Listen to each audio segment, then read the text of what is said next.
Hi everybody, my name is Michal. I'm a tour educator for Arts World, and I'm here to talk to you a little bit about hopefully your future trip to Morocco. So first let me say that even before I was a tour educator for Arts World, I was an Israeli tour guide taking Israelis with jeeps to the mountains of Morocco to explore this magnificent country. You are about to go to Morocco, and there's so many things to say about Morocco, I almost don't know where to start. I'll start with the country itself. When we think about Morocco, we think about a Muslim Arab country. Yet, what we don't know is that in this Muslim Arab country, there is a really big welcome to Jewish people who come and explore it. Unlike what we tend to think of Muslim Arab countries today, in Morocco there was a thriving Jewish community for thousands of years, and even today, on a day-to-day basis, when I walk in this country, people tell me how they long and how they miss that Jewish life that was part of that mosaic that is Morocco.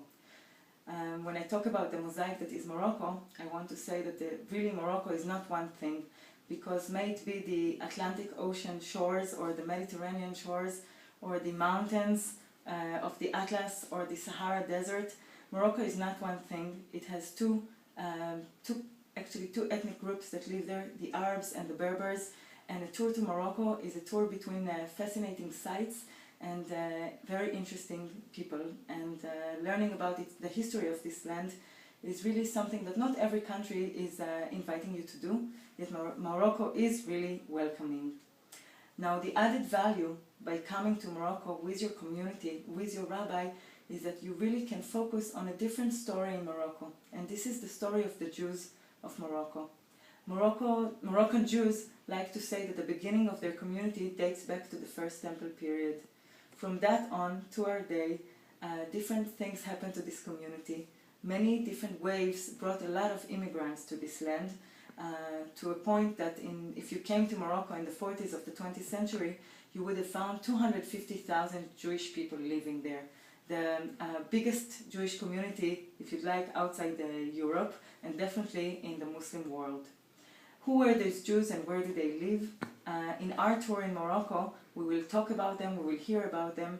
Generally, I can say Jewish life in Morocco was built from people that lived in caves in the Atlas Mountains, lived by oases in the Sahara Desert, and were petit bourgeois in the big cities of Morocco, and even some people that led this country, maybe in merchandise or in bureaucracy, and they were really much woven into life of Morocco. Yet in the 60s, this life almost came to an end when hundreds of thousands of Moroccan Jewry fled away, most of them to Israel, some of them to Canada, France and United States.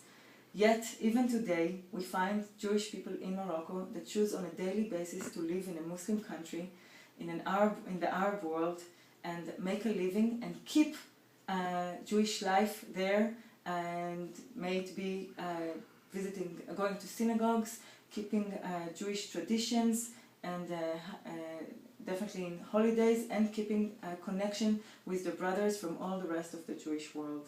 A tour to Morocco will allow you to open a window to Jewish life that is not so much familiar to us Ashkenazi Jews.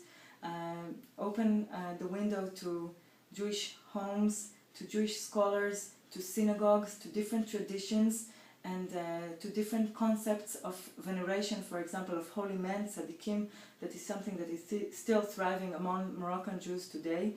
And I think after this trip, you will not look the same, not at Moroccan Jews that you know from back home, and not at the state of Israel and the way it absorbed this great wave of Moroccan Jews.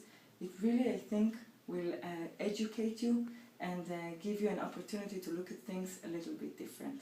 Come along.